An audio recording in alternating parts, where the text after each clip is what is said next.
Ang bigat ng salitang kidnap. Emosyon ang unang tinatamaan nito, hindi ang isip. Kaya ginagamit pa rin hanggang ngayon.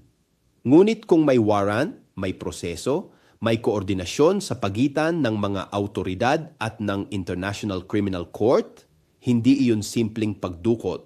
Ang kidnapping ay iligal na pagkuha ng tao ng walang autoridad. Ang arrest sa ilalim ng isang international legal process ay ibang usapin. Pero bakit kailangang tawagin itong kidnap?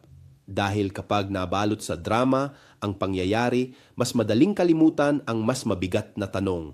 Ano ang pananagutan sa libu-libong napatay sa ilalim ng war on drugs? Hindi ito laban ng personalidad. Hindi ito eksena sa pelikula. Ito ay usapin ng batas at katarungan.